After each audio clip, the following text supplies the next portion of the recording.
Good evening everyone. तो हमारा parliament का सीरीज चल रहा था। कल 28 नहीं 25 क्वेश्चंस हुए थे फर्स्ट वीडियो में। आज हम उससे आगे चलेंगे, यानी कि क्वेश्चन नंबर 26 से हम स्टार्ट करेंगे। 26 तक शायद हो गया था, 27 से हम लोग स्टार्ट करेंगे, ठीक है, और इस सीरीज को कंटिन्यू करेंगे।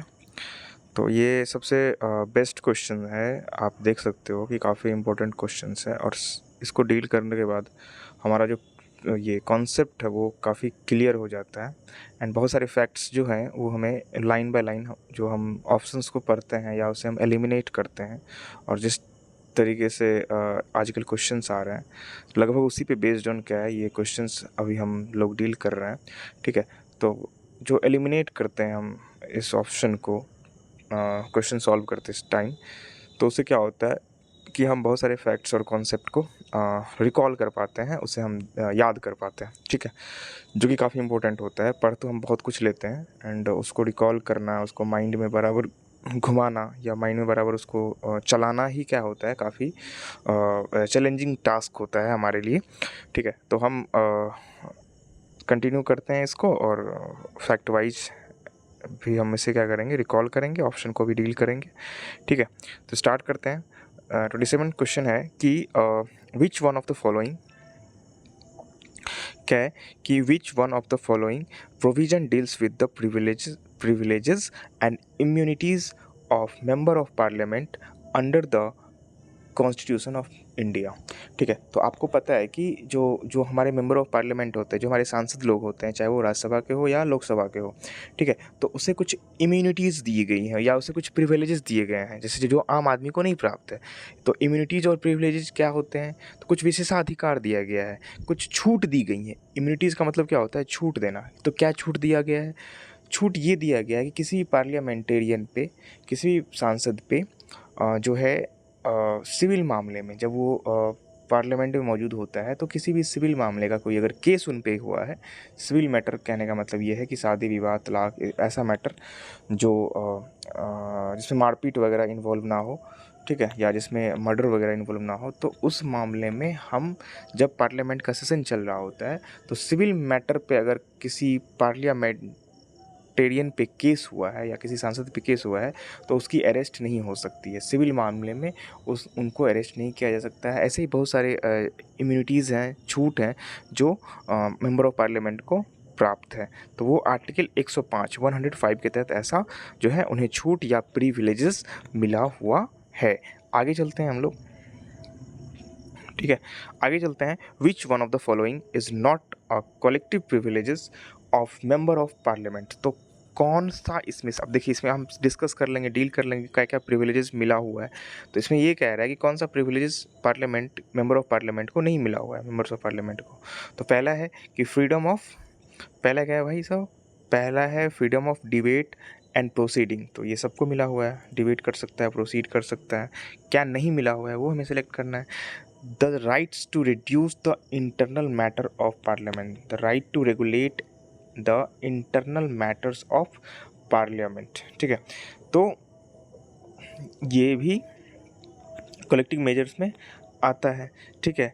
Freedom from attendance as a witness, ठीक है, freedom from attendance as a witness. तो ये होगा, ये राइट कलेक्टिव रूप से किसी पार्लियामेंटेरियन को या किसी भी मेंबर्स ऑफ पार्लियामेंट को ये प्राप्त नहीं है कि वो एज अ विटनेस अपना अटेंडेंस दिखाए, इसका फ्रीडम नहीं मिला हुआ है। चौथा है the privileges of excluding strangers from the house. तो जो भी स्ट्रेंजर्स है उसको एक्सक्लूड करने का जो है कलेक्टिव इम्यूनिटीज़ या प्रिविलेजेस इन्हें मिला हुआ है, ठीक है। अब हम लोग इसको डिस्कस कर लेते हैं क्या क्या प्रिविलेज मिले हुए हैं। Parliamentary privileges are some of the peculiar rights enjoyed by each house of collectively as a constituent part of parliament and by member of each house individually, without which they could not discharge their functions efficiently and effectively. Some of these collective privileges of members of parliament are to prohibit the publication of its debate and proceedings, to exclude strangers from house, to regulate its own procedure, and conduct of its business, ये सब privileges हैं। To punish members as well as outsiders for the breach of privileges और contempt of the house, prohibition of arrest, है ना, service of legal process within presence of the house without permission of the chairman or speaker, right of member of to receive immediate information from arrest, detention, convictions, imprisonment or release of members. Notably, freedom from attendance as a witness is an individual privilege of member of parliament. तो दो तरीके का जो आप कह सकते हो privileges मिलते हैं, एक इंडिविजुअल प्रिविलेजेस, एक कलेक्टिव प्रिविलेजेस। ठीक है, तो कलेक्टिव प्रिविलेज क्या होता है, जिसमें आप कलेक्टिव रूप से क्या होता है, किसी भी मैटर को डील करने के लिए कलेक्टिव रूप से रिस्पॉन्सिबल होते हैं। और इंडिविजुअल में क्या होता है कि आप व्यक्तिगत रूप से क्या होते हैं, किसी भी मैटर को डील करने के लिए रिस्पॉन्सिबल होते हैं। आगे क्या है, under which of the article constitution of the constitution the court have been prohibited from inquiring the proceedings of parliament। तो अब ये भी देख लो आप कि किसी पार्लियामेंट के जो प्रोसीडिंग्स चलते हैं, तो उस प्रोसीडिंग्स में अगर मान लो कुछ ऐसा होता है जो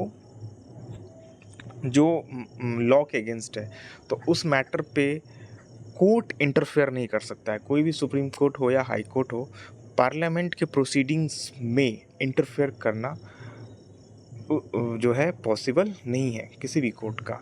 ये इम्यूनिटीज़ जो पार्लियामेंट को मिला हुआ है वो कॉन्स्टिट्यूशनली मिला हुआ है, संवैधानिक रूप से मिला हुआ है बाय द आर्टिकल 122, है ना, 122 के तहत ये इम्यूनिटीज़ मिला हुआ है कि किसी भी मैटर जो अगर पार्लियामेंट में चल रहा है उसमें इंटरफेयर करना जो है उसमें कोई भी कोर्ट इंटरफेयर नहीं कर सकती है। ठीक है, आगे चलते हैं। Who among the following has the right to vote in the election to both the Lok Sabha and the Rajya Sabha.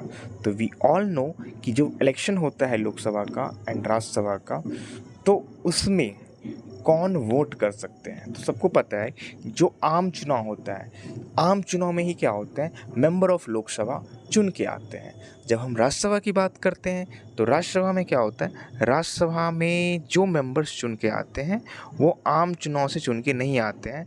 कहने का मतलब ये है मेरा कि वो डायरेक्टली पब्लिक के द्वारा इलेक्ट होके नहीं आते हैं। तो भाई उसको कौन इलेक्ट करता है, उसको इलेक्ट करता है राज्यसभा के मेंबर को, जो कि अपर हाउस होता है हमारे पार्लियामेंट का। उसको इलेक्ट कौन करता है, उसको इलेक्ट करता है हम हर एक स्टेट के जो मेंबर ऑफ लेजिस्लेटिव असेंबली होते हैं, यानी कि जो एमएलए होते हैं, वो क्या करते हैं, वो जो है प्रोपोर्शनल सिस्टम के थ्रू इलेक्ट करते हैं fix number of Rajya Sabha member को किसी पार्टिकुलर स्टेट से। जैसे कि बिहार की जब हम बात करते हैं या अदर स्टेट की बात करते हैं, ठीक है, तो हर एक स्टेट के पास कॉन्स्टिट्यूशनली क्या किया गया है कि उसके यहाँ फिक्स है नंबर ऑफ राज्यसभा मेंबर्स का, जो नंबर है उनके यहाँ क्या है, फिक्स है ना। उतने मेंबर ही क्या होंगे, इलेक्ट होके कहाँ जाएंगे, राज्यसभा में जाएंगे। तो जैसे बिहार हो या अदर स्टेट हो, तो राज्यसभा के मेंबर का जो इलेक्शन होता है उसमें कौन इन्वॉल्व होता है, तो उस स्टेट के MLA, member of legislative assembly, not MLC. Legislative council के मेंबर नहीं होते हैं, किसके मेंबर होते हैं, एमएलए, है ना, असेंबली के मेंबर होते हैं। ठीक है, तो आपको पता होगा कि कुछ हमारे यहाँ 6 ऐसे स्टेट है जहाँ पे बाइकैमरल लेजिस्लेचर है। बाइकैमरल लेजिस्लेचर का मतलब क्या होता है कि वहाँ जो है द्विसदनीय व्यवस्था है। कहने का मतलब ये है मेरा कि वहाँ पे विधानसभा भी है और वहाँ पे विधान परिषद भी है, जिसमें हमारा बिहार आता है। कौन कौन स्टेट है अगर आप हम लोग रिकॉल कर ले, तो इसमें हमारा बिहार है जिसमें 2 बाइकैमरल लेजिस्लेचर है, यानी कि द्विसदनीय व्यवस्था है। बिहार है, यूपी है, कर्नाटका है, ठीक है, आंध्र प्रदेश है, ठीक है, आपको तेलंगाना है, ठीक है, कितने हो गए, 1 2 3 4 5, और एक और है महाराष्ट्र। कौन है, महाराष्ट्र है। तो ये सारे स्टेट जो हैं ये क्या है, जहाँ पे बाइकैमरल लेजिस्लेचर है। ठीक है, क्या है यहाँ पे, तो बाइकैमरल लेजिस्लेचर है, मतलब वहाँ पे एमएलए भी होते हैं और एमएलसी भी है होते हैं। मेंबर ऑफ लेजिस्लेटिव काउंसिल भी होता है, मेंबर ऑफ लेजिस्लेटिव असेंबली भी होता है। ठीक है, तो अब क्वेश्चन पे हम लोग आते हैं। काफ़ी टाइम हो गया डिस्कशन में चला गया। Who among the following has right to vote election in the election of both Lok Sabha and Rajya Sabha. तो लोकसभा में तो हमको पता ही है कि सभी लोग वोट करते हैं, चाहे उसमें प्राइम मिनिस्टर हो, चाहे उसमें एमएलए हो, एमपी हो, जो भी हो, वो as a member, as a public, as a common citizens वो वोटिंग करते हैं। तो लोकसभा के मेंबर तो करते ही हैं सारे इलेक्शन में, बट लोकसभा के इलेक्शन में तो सभी लोग करते ही हैं, चाहे वो लोकसभा के मेंबर हो या राज्यसभा के मेंबर हो या विधानसभा के मेंबर हो। तो यहाँ पे कह रहा है कि कौन वोट करता है लोकसभा में भी और राज्यसभा में भी। जब हम राज्यसभा में बात करते हैं तो राज्यसभा में only member of legislative assembly यानी कि एमएलए लोग ही करते हैं। तो क्या हो जाएगा इसका आंसर कि राज्य विधानसभा के जो मेंबर होते हैं यानी कि एमएलए, वही क्या होंगे, इसके आंसर होंगे, जो लोकसभा में भी करते हैं और राज्यसभा में भी करते हैं। उसमें भी इलेक्टेड होने चाहिए। क्या होने चाहिए? इलेक्टेड। ठीक है, नॉमिनेटेड नहीं, इलेक्टेड मेंबर होने चाहिए। ठीक है, तो पहला ऑप्शन है elected members of lower house of parliament, दूसरा है elected member of upper house of parliament, तीसरा है elected members of upper house of the state legislature. बिल्कुल गलत है, अपर हाउस नहीं होगा, अपर हाउस में एमएलसी होता है यानी कि लेजिस्लेटिव काउंसिल। लोअर हाउस जो है लेजिस्लेटिव असेंबली होता है। तो ऑप्शन डी हो जाएगा, जिसमें क्या दिया हो गया है कि elected members of lower house of the state legislature. किसका? स्टेट लेजिस्लेचर का जो लोअर हाउस होता है, जिसको हम लोग विधानसभा कहते हैं, जिसको हम लोग लेजिस्लेटिव असेंबली कहते हैं, उसके मेंबर्स जो है लोकसभा में भी पार्टिसिपेट करते हैं, लोकसभा के इलेक्शन में भी पार्टिसिपेट करते हैं एज अ कॉमन सिटीजन, और राज्यसभा के भी मेंबर में, राज्यसभा के भी इलेक्शन में पार्टिसिपेट करते हैं एज अ विधानसभा के मेंबर यानी कि एमएलए के फॉर्म में। ठीक है, अभी हमने आपको बताया कि राज्यसभा का जो इलेक्शन होता है उसमें कौन पार्टिसिपेट करता है, तो elected member of legislative assembly of the particular state. Okay, next. अब हम लोग नेक्स्ट पे चलेंगे। ठीक है, आगे नेक्स्ट क्या है, which one of the following statement is correct. कौन सा स्टेटमेंट सही है? ठीक है, तो हम लोग देखते हैं। पहला स्टेटमेंट है हमारा कि all the members of the all एक सेकेंड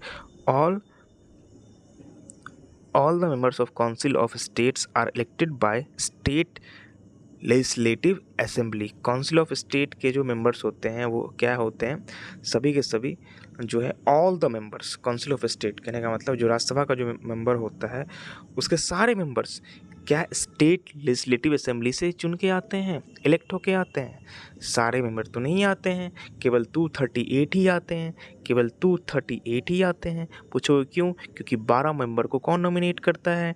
12 मेंबर को प्रेसिडेंट नॉमिनेट करता है। तो ये स्टेटमेंट तो रॉन्ग हो गया। बी क्या है, as the vice president is ex officio chairman of Rajya Sabha. बिल्कुल सही है। Only a member of Rajya Sabha can contest for the office of vice president. Only a member of Rajya Sabha can contest for the office of vice president. बिल्कुल wrong है, बिल्कुल wrong है। कहने का मतलब यहाँ पे ये कहा यह जा रहा है कि जो वाइस प्रेसिडेंट होता है, जो उपराष्ट्रपति होते हैं हमारे, क्या वो राज्यसभा के एक्स ऑफिशियो चेयरमैन होते हैं? बिल्कुल सही बात है, वो हमारे जो राज्यसभा के चेयरमैन वही होते हैं। कौन? उपराष्ट्रपति। तो क्या उपराष्ट्रपति राज्यसभा के ही सदस्य होते हैं? बिल्कुल नहीं, उपराष्ट्रपति बाहर से आते हैं, उनका इलेक्शन अलग से होता है। वो हर एक पार्टी के द्वारा जो है कैंडिडेट को पार्टिसिपेट कराया जाता है इलेक्शन में, है ना, जो कि आउट मेंबर होता है, ना कि वहाँ राज्यसभा के ही मेंबर होते हैं। ठीक है, तो ये भी स्टेटमेंट क्या हो जाएगा हमारा, रॉन्ग हो जाएगा। एक सी क्या है, a point difference between Lok Sabha and Rajya Sabha. Rajya Sabha is एक second A point difference between Lok Sabha and Rajya Sabha is that while candidate to Lok Sabha can contest from any state in India, a candidate to the Rajya Sabha should ordinarily be a resident of state from where he is contesting. This is also wrong. Rajya Sabha के भी candidate जो होते हैं किसी भी state से क्या हो सकते हैं, इलेक्शन कंटेस्ट कर सकते हैं। ऐसा नहीं है, जैसे कि मनमोहन सिंह के बारे में आप जान सकते हो कि मनमोहन सिंह क्या थे, ऐसे प्राइम मिनिस्टर थे जो राज्यसभा के मेंबर थे, यानी कि अपर हाउस के मेंबर थे। ठीक है, और वो अपर हाउस के मेंबर थे, और वो कहाँ से अपर हाउस के मेंबर चुन के आए थे, तो वो चुन के आए थे वो चुन के आए थे कहाँ से बताओ? तो वो चुन के आए थे असम से। कहाँ से चुन के आए थे? असम से। तो बल्कि वो वहाँ के परमानेंटली सिटीजन्स नहीं थे, फिर भी वो जो है वहाँ से चुन के आए थे और एज अ प्राइम मिनिस्टर उन्होंने काम किया था। तो ऐसा कोई मैंडेटरी नहीं है कि लोकसभा के इलेक्शन के लिए आपको, अगर आप किसी पर्टिकुलर स्टेट से चुन के आते हो तो आपके वहीं के रेसिडेंट आपको होने पड़ेंगे, या आप वहीं के रेसिडेंट होंगे तभी आप वहाँ से क्या होंगे, चुन के आएंगे। ऐसा कोई मैंडेटरी टास्क नहीं है। डी क्या है? The constitution of India explicitly prohibits the appointment of nominated members of Rajya Sabha to the post of minister. क्या ऐसा सही है?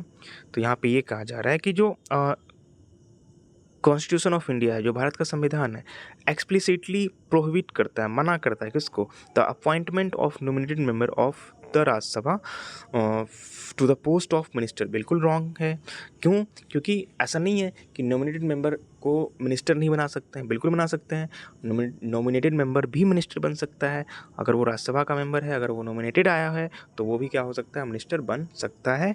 ऐसा कोई रूल नहीं है हमारे संविधान में कि नॉमिनेटेड मेंबर को हम जो है मंत्री का पद ना दें।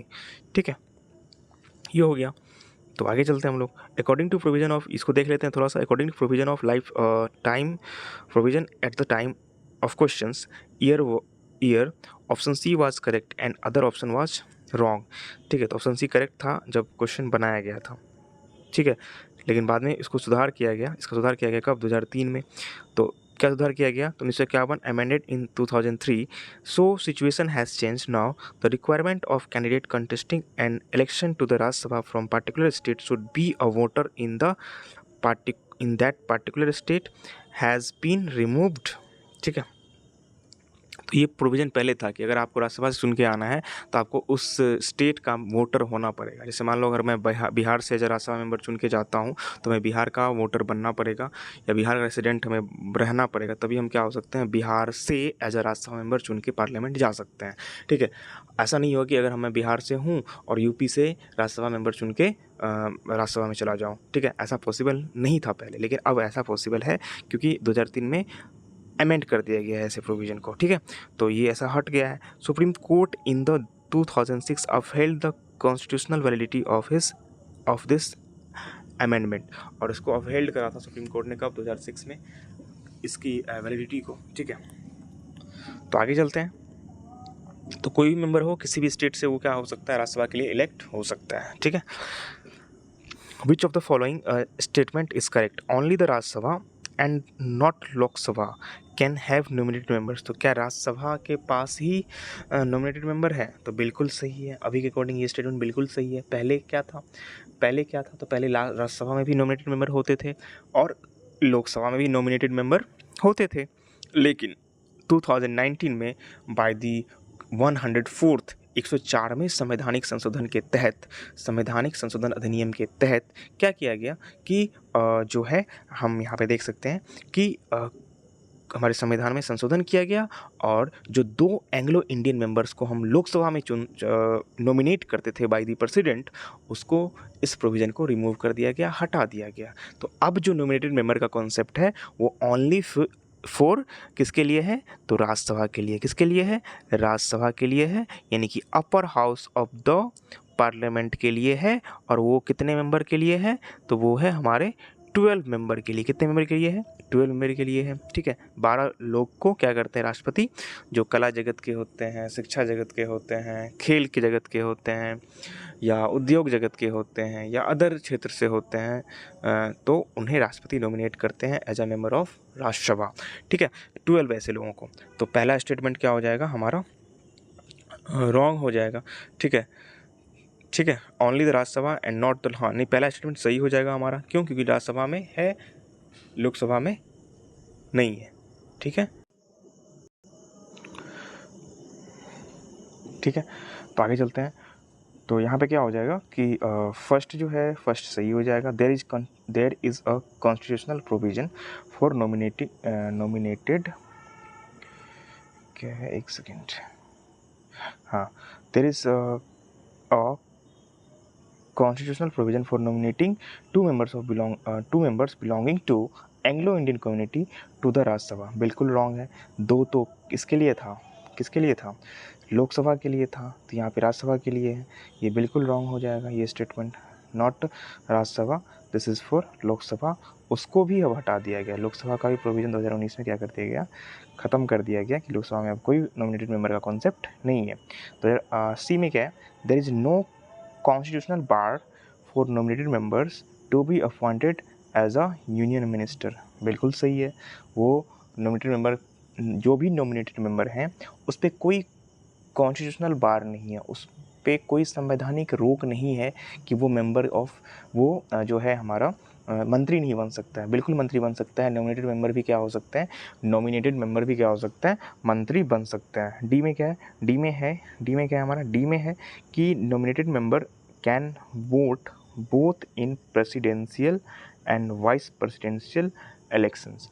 तो क्या नॉमिनेटेड मेंबर प्रेसिडेंशियल इलेक्शन और वाइस प्रेसिडेंशियल इलेक्शन में वोट कर सकते हैं? बिल्कुल नहीं।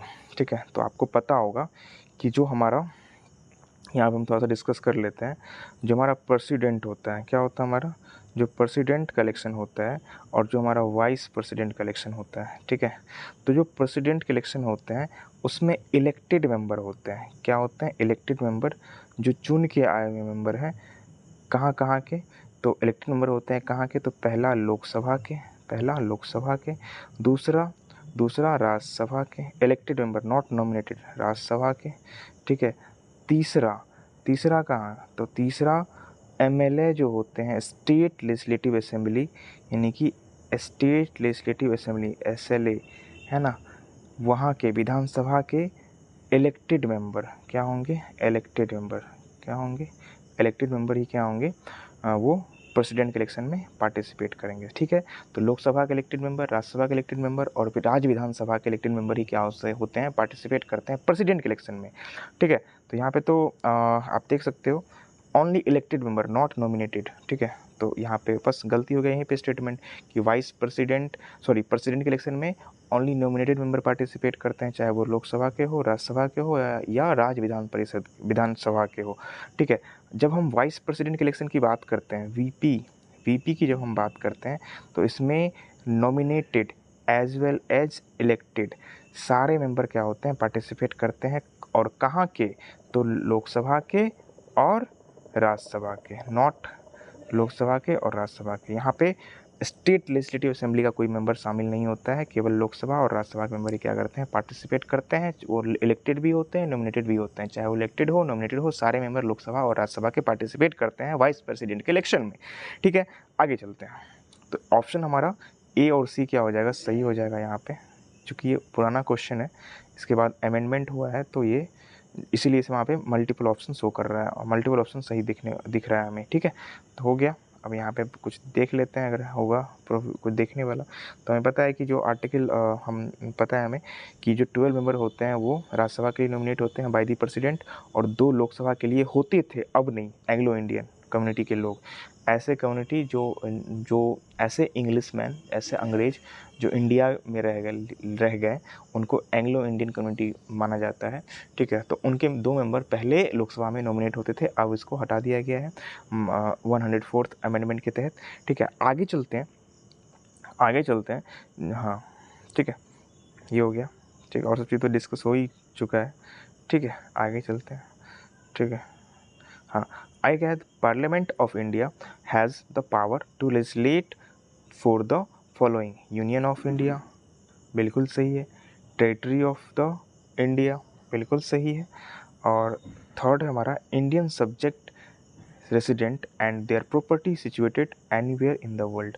अगर कोई इंडियन है, अगर उसका प्रॉपर्टी है, मान लो हम इंडियन है और हमारा प्रॉपर्टी इंग्लैंड में है, ठीक है, और उसमें कोई विवाद हो गया है, तो उस मैटर को भी क्या हो सकता है, भारत के पार्लियामेंट में उससे रिलेटेड जो है शक्ति, उससे रिलेटेड जो समस्याएं हैं उसको लेजिस्लेट करने का, उसको सॉल्व करने का, उस पर प्रोविज़न बनाने का अधिकार यहाँ के पार्लियामेंट को है। ठीक है, यानी कि अगर हमारा संपत्ति, हमारा प्रॉपर्टी अगर दूसरे देशों में भी है, तो उस मैटर को भी हम अपने पार्लियामेंट में डिस्कस कर सकते हैं, उस पर लेजिस्लेशन बना सकते हैं। ठीक है, तो ऑप्शन हमारा डी हो जाएगा सही। क्या हो जाएगा?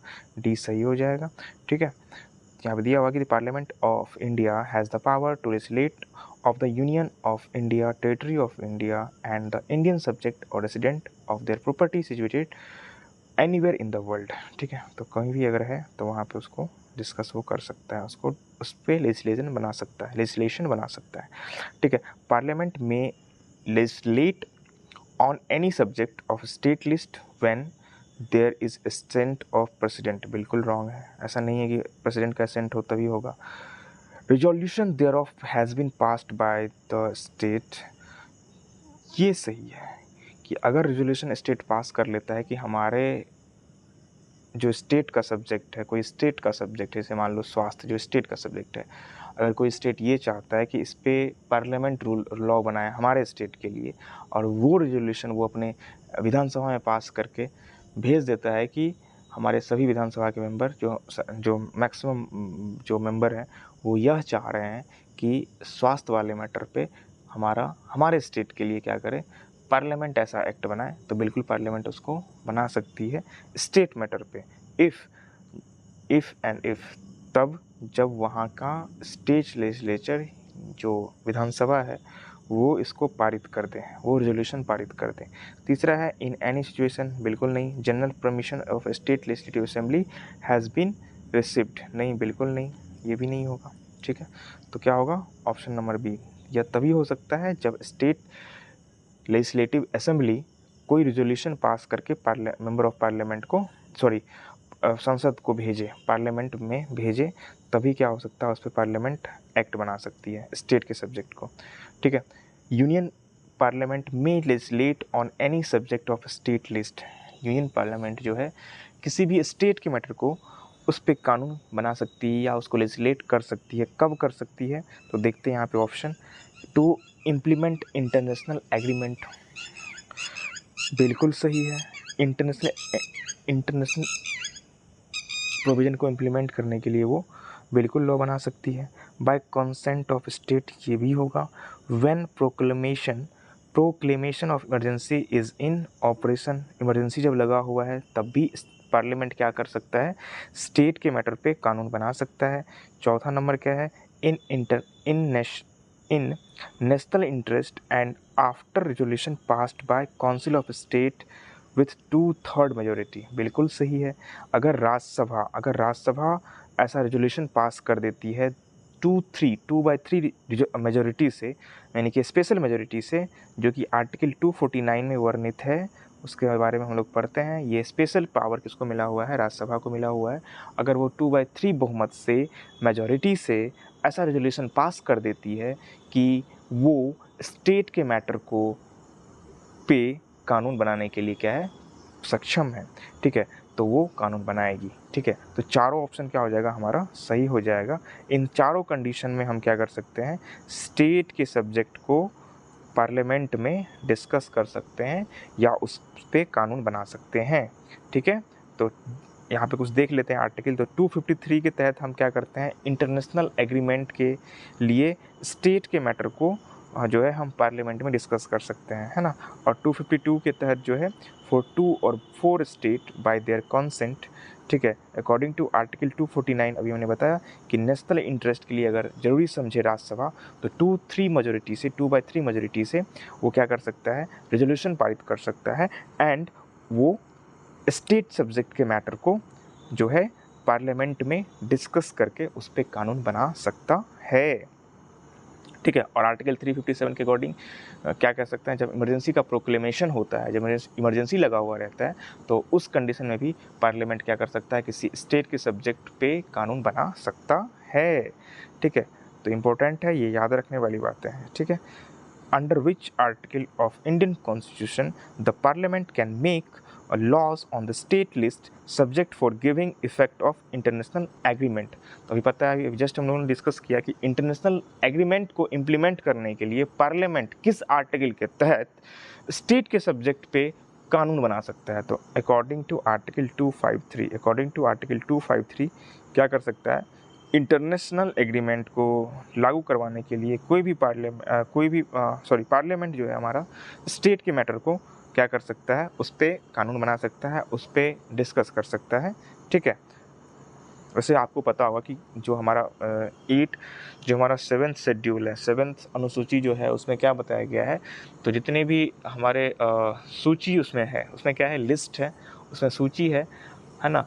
हाँ, उस सूची में उसके 3 अंग है। सूची जो है स्टेट लिस्ट, उसमें 3 टाइप हैं, 3 प्रकार है। पहला है संघ सूची, दूसरा है राज्य सूची, तीसरा है समवर्ती सूची। इस सूची में है क्या, तो इस सूची में विषय है। विषय क्या है, तो जो वेरियस जो मैटर्स है उसको पार्टिकुलर रूप से कुछ को स्टेट लिस्ट में, कुछ को संघ सूची में, कुछ को राज्य सूची में, यानी कुछ को यूनियन लिस्ट में, और कुछ को जो है कंकरेंट लिस्ट में रखा गया है, यानी कि समवर्ती सूची में रखा गया है। ठीक है, जिससे कि आपको पता ही होगा कि जैसे डिफेंस हो गया, इंटरनेशनल मैटर्स हो गया, ये सब हमारे यूनियन लिस्ट में है ना? ये पत्रकारिता हो गया, यूनियन लिस्ट में है। और स्टेट में क्या है, हेल्थ सेक्टर हो गया हमारा, लोकल गवर्नमेंट हो गया, ये हमारे स्टेट लिस्ट में है। ठीक है, और जो है हमारा कंकरेंट लिस्ट में क्या है, कंकरेंट लिस्ट में हमारा जो है आप देख सकते हो ये बहुत सारे मैटर्स हैं, लाइक जैसे शादी विवाह का मैटर हो गया, ये पर्यावरण का मैटर हो गया, ये हमारे स्टेट लिस्ट में आते हैं। लॉ एंड ऑर्डर का मैटर हो गया, हमारे स्टेट लिस्ट में आते हैं, ये क्या कहते हैं, कंकरेंट लिस्ट में आते हैं। ठीक है, नहीं, law and order state list में आता है, और भी प्रोविज़न है जो हमारे कंकरेंट लिस्ट में आते हैं। ठीक है, तो यहाँ पे ये कहा जा रहा है। ठीक है, आगे चलते हैं। The parliament cannot legislate the subject. हाँ, यहाँ पे क्या लिखा हुआ है कि the parliament, Indian parliament, Indian parliament can not legislate on a subject of state list unless the president of India directs it to do so। नहीं, बिल्कुल रॉन्ग है। the राज्य सभा passes the resolution that is necessary to do the national interest। बिल्कुल सही है।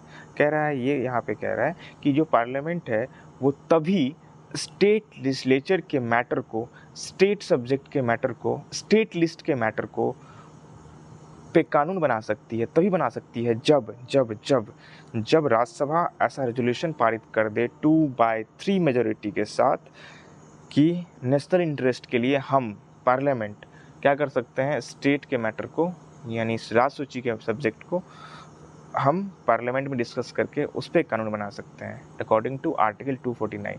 ठीक है, तो ये सही है। थर्ड क्या है, the speaker of Vidhan Sabha certifies that the legislation is necessary. बिल्कुल रॉन्ग है, ऐसा नहीं है, कुछ भी नहीं है। देयर इज़ नेशनल इमरजेंसी, बिल्कुल सही है। नेशनल इमरजेंसी का कंडीशन हो उसमें ही पार्लियामेंट क्या कर सकती है, राज्य सूची के विषय पे कानून बना सकती है। तो according to this question 2 and 4 are true, 2 and 4 are true. ठीक है, आगे चलते हैं। आगे क्या है, the parliament can make laws for whole और any part of the India for implementing international treaties with.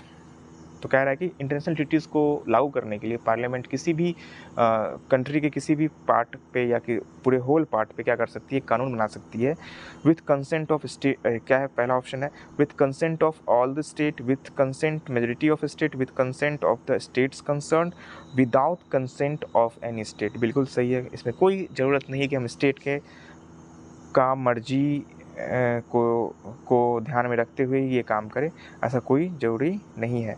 यानी कि आर्टिकल 253 क्या है, पार्लियामेंट को ये राइट दिया हुआ है कि वो स्टेट सब्जेक्ट को भी फॉर इंटरनेशनल एग्रीमेंट के लिए वो क्या कर सकता है, उस पर वो कानून बना सकता है। 39 में क्या है, who can legislate on the subject which are not include in any of the list of subject given in the constitution. तो कह रहा है कि 3 लिस्ट है, आप सबको पता है कि शेड्यूल 7 में यानी कि अनुसूची 7 में 3 लिस्ट है, first list, second list and third list. तो फर्स्ट लिस्ट में हम लोग किसको देखते हैं, तो यूनियन लिस्ट को देखते हैं। सेकेंड लिस्ट में किसको देखते हैं, स्टेट लिस्ट को देखते हैं, राज्य सूची को देखते हैं। थर्ड में किसको देखते हैं, समवर्ती सूची को देखते हैं, यानी कि कंकरेंट लिस्ट को देखते हैं। ठीक है, तो यहाँ पे ये कहा जा रहा है कि जो 8वीं अनुसूची है इसमें जो 3 लिस्ट दिए गए हैं, कुछ ऐसे सब्जेक्ट भी हैं, कुछ ऐसे मैटर भी हैं जो तीनों के तीनों लिस्ट में नहीं है, तो उस पर कानून कौन बनाएगा, तो उस पर कानून जब जो ऐसा कोई भी सब्जेक्ट हो जो तीनों में से किसी लिस्ट में डिस्कस नहीं किया गया है जिसका, तो उस मैटर पे कानून कौन बनाएगा, तो हमारा पार्लियामेंट ही बनाएगा। कौन बनाएगा? पार्लियामेंट बनाएगा। कौन बनाएगा? पार्लियामेंट बनाएगा। ठीक है, अकॉर्डिंग टू आर्टिकल 248। ऐसा सब्जेक्ट जो तीनों लिस्ट में से किसी में भी डिस्कस नहीं है, किसी में भी उसका वर्णन नहीं है, तो उस पर कानून कौन बनाएगा? उस पर कानून हमारा पार्लियामेंट बनाएगा, ना कि स्टेट लेजिस्लेचर, राज्य की विधानसभा। ठीक है, ऐसा नहीं है। Under which article the speaker can allow any member of house to speak in his mother tongue। तो किस आर्टिकल के तहत जो है कोई भी पार्लियामेंट के मेंबर जो है उसको स्पीकर के द्वारा अलाउ दिया गया है कि वो अपने लैंग्वेज में क्या कर सकता है? वो बोल सकता है। तो अकॉर्डिंग टू आर्टिकल 121, सब 1, ठीक है, 121, ठीक है, 120 के तहत, ठीक है, ये ऐसा प्रोविज़न बनाया गया है कि कोई भी सांसद अपनी लैंग्वेज में क्या कर सकता है? पार्लियामेंट को या विधानसभा को संबोधित कर सकता है। ठीक है, 41 क्या है? The speaker can ask a member of the house to stop speaking and let another member to speak. This phenomenon is known as yielding of floor. यहाँ पे ये कहा जा रहा है कि कोई भी मेंबर अगर बोल रहा है, उसको रोक के अगर स्पीकर ऑफ लोकसभा या स्पीकर ऑफ लेजिस्लेटिव असेंबली, विधानसभा के अध्यक्ष हो या लोकसभा के अध्यक्ष हो, अगर कोई मेंबर बोल रहा है, उसको रोक के किसी दूसरे मेंबर को बोलने दिया जा रहा है, तो इसको क्या बोलते हैं? Yielding of floor. क्या बोलते हैं इसको? Yielding of floor. ठीक है, फ्लोर का शिफ्ट होना, क्या करना? फ्लोर का शिफ्ट होना। अब ये मेंबर बोल रहा है तो इसके जगह पे इनको रोक के दूसरे मेंबर को बोलने दिया जा रहा है, तो इसको क्या बोलते हैं? Yielding of shift. क्या बोलते हैं? Yielding of shift. ठीक है, आगे चलते हैं। The time of 0 hour in parliament is, तो 0 आवर का समय क्या है? काफ़ी इंपॉर्टेंट क्वेश्चन है। तो कभी कभी ये 10 से 11 भी होता है और 11 से 12 भी होता है। 10 से 11 दिन में और 11 से 12 भी होता है। तो दोनों ऑप्शन सही है। कैसे सही है? तो हम देखते हैं। 0 hour is an Indian innovation in the field of parliamentary procedure. The emergence of 0 hour can be traced to early 60s when many issues of great public importance and urgency began to be raised by members immediately after the questions hour, sometimes with prior permission of the chairman or some other times without such permission. Presently in Lok Sabha it is usually 12 to 1 PM 12 AM to 1 PM ऐसा होता है generally after the question hour. Question hours के बाद ये जो है 0 our का time होता है, 12 से 1 PM का जो टाइम होता है। While Rajya Sabha is it 11 AM से 12, और राज्यसभा में क्या होता है? 11 से 12, और लोकसभा में क्या होता है? 12 से 1 जो है टाइम किसका होता है? 0 आवर का टाइम होता है। Before the question hour it is notable that time of the question hour in Lok Sabha is 11 to 12 noon, while in Rajya Sabha 12 to, ठीक है, from 2014 and it is 12 to 1 जो है ये कहाँ पे है? तो ये लोकसभा में। ये कहाँ पे है? ठीक है, ठीक है, लोकसभा में है। ठीक है, sorry, it is notable that time of question hour, हाँ सॉरी, क्वेश्चन आवर का टाइम, इससे पहले 0 आवर हम लोग ने डिस्कस किया था। तो क्वेश्चन आवर का टाइम क्या है? 0 आवर क्या है? 0 आवर जो होता है वो लोकसभा के लिए, 0 आवर जो होता है वो लोकसभा के लिए क्या होता है? वो क्या होता है? वो होता है 12 से लेके 1, ठीक है, और राज्यसभा के लिए 11 से लेके 12, ठीक है। ये 0 आवर का कॉन्सेप्ट हो गया। जब क्वेश्चन आवर की बात करते हैं तो वो लोकसभा के लिए क्या है? 11 से 12, 11 से 12, और राज्यसभा के लिए क्या है? 12 से 1, जस्ट रिवर्स, ठीक है। यहाँ पे आप लोग याद ध्यान रखिएगा, ठीक है, ठीक है। आगे चलते हैं, ठीक है। 0 hours in the working of the Indian parliament means the first hour of the session when the privilege motion is accepted, hour before question hours, the time immediately following the questions hour। बिल्कुल ये जो है क्या होगा? जो 0 our होता है वो क्या होता है? उसको हम ये नहीं कह सकते हैं कि वो जो है या क्वेश्चन आवर्स के पहले या क्वेश्चन आवर्स के बाद ही, ये क्वेश्चन एलिमिनेट होना चाहिए, इसका कोई वो नहीं है, ठीक है। आगे चलते हैं, क्योंकि 0 आवर का कोई ऐसा फिक्स नहीं है ना। 0 आवर जो होता है लोकसभा के लिए कुछ अलग है, राज्यसभा के लिए कुछ अलग है, ठीक है। तो ऐसा नहीं है हम कह सकते हैं कि क्वेश्चन आवर के लिए के पहले ही होगा या क्वेश्चन आवर के बाद ही होगा, ठीक है। तो 0 hour is in contribution of which country of the parliament system. 0 hour जो कॉन्सेप्ट है कहाँ से लिया गया? तो इंडिया से है, ये हमारा सेल्फ मेड है, ठीक है। 45 में क्या है, what could be the maximum time limit of 0 hour in the Lok Sabha. Maximum time limit 1 hour का है, सबको पता है 1 आवर का है। 0 our in the political jargon refers to suspended motion, adjourned motion, question and answer session. तो 0 hours का मतलब क्या होता है, क्वेश्चन आंसर सेशन। जो क्वेश्चन पूछा गया है क्वेश्चन आवर्स के तहत, उसका आंसर दिया जाता है किस टाइम में, जो है 0 आवर्स में, 0 आवर्स में, ठीक है। 0 आवर्स से पहले क्वेश्चन आवर्स होता है, क्या होता है, क्वेश्चन आवर्स होता है, ठीक है। आगे चलते हैं, है ना। At which of the following stage general discussion on the bill takes place in the Lok Sabha. तो किस टाइम जो है जनरल डिस्कशन होता है बिल पे, कहाँ पे, लोकसभा में। तो ये इसका ऑप्शन हो जाएगा ड्यूरिंग द सेकेंड रीडिंग, है ना। ड्यूरिंग द सेकेंड रीडिंग क्या होता है, जो है बिल पे डिस्कशन होता है, बिल पे डिस्कशन होता है। आगे चलते हैं, when a bill is referred to a joint sitting of the both houses of the parliament, it has to be passed by a simple majority of member present and voting, 3/4 majority present and voting, 2/3 majority present and voting, absolute majority present and voting। तो सबके सब ये BCD गलत है, ए होगा, यानी कि simple majority से पास होना चाहिए। अगर कोई भी बिल जिस पे जॉइंट सिटिंग बुलाया गया है तो वो बस सिंपल मेजोरिटी से क्या हो जाना चाहिए, पास हो जाना चाहिए। तो क्या बन जाएगा, वो कानून बन जाएगा by the assent of president, ठीक है। तो 108 में ये कहता है, 108(4) में ये प्रोविज़न है हमारा कि कोई भी बिल के लिए अगर ये जॉइंट सेशन ऑर्गेनाइज किया गया है तो उस पर सिंपल मेजोरिटी से ही क्या होना चाहिए, बिल को पास कर लेना चाहिए, करना होता है, ना कि स्पेशल मेजोरिटी से, ठीक है। What will happened if president summons a joint session of parliament and the mean time of Lok Sabha dissolve, ठीक है। तो क्या होगा जब अगर लोकसभा डिजॉल्व हो जाता है, ठीक है, यानी कि यहाँ पे कह रहा है कि जब प्रेसिडेंट कॉल करता है जॉइंट सेशन के लिए और उसी टाइम में क्या होता है, लोकसभा डिजॉल्व हो जाता है किसी मैटर को लेके, तो वहाँ पे क्या होगा, joint session will be held in scheduled time. तो डिजॉल्व होने के बाद भी क्या होगा, जो शेड्यूल्ड टाइम फिक्स किया गया है जॉइंट सेशन का, वो उस टाइम में होगा ही होगा, चाहे लोकसभा डिजॉल्व हो या ना हो, ठीक है। जो टाइम फिक्स किया गया है वो होगा ही होगा। With reference to the point of sitting of parliament which statement is or are correct. तो फर्स्ट है article 109 provides for the joint sitting of both houses of certain case, बिल्कुल रॉन्ग है, 108 के तहत ऐसा होता है, ठीक है। The speaker presides the joint sitting of 2 houses of parliament, तो ये बिल्कुल सही है। स्पीकर जो होता है, स्पीकर कौन होता है, तो लोकसभा के अध्यक्ष होते हैं, वही क्या करते हैं, प्रिसाइड करते हैं, यानी कि लोकसभा जॉइंट सेशन की अध्यक्षता करते हैं। जॉइंट सेशन की अध्यक्षता कौन करता है, जॉइंट सेशन की अध्यक्षता कौन करता है, तो अकॉर्डिंग टू आर्टिकल 108 वो कौन करता है, तो लोकसभा के चेयरमैन लोकसभा के अध्यक्ष करते हैं, यानी कि स्पीकर ऑफ लोकसभा क्या करता है, प्रिसाइड करता है, अध्यक्षता करता है जब भी जॉइंट सेशन ऑर्गेनाइज होता है बाय द प्रेसिडेंट, ठीक है। तो 50 तक आज क्वेश्चन कंप्लीट हो गया। आज हम वीडियो को यहीं पे रोकेंगे क्योंकि वीडियो काफ़ी लंबा बन गया है, ठीक है। अगर सेशन अच्छा लगे, ठीक है, तो इसे लाइक एंड सब्सक्राइब करें चैनल को, ठीक है। वीडियो को लाइक करें, चैनल को सब्सक्राइब करें और स्प्रेड करें, है ना, फैलाएं काफ़ी वीडियो को, जिससे जो है लोगों तक ये वीडियो पहुँचे, ठीक है। Thank you.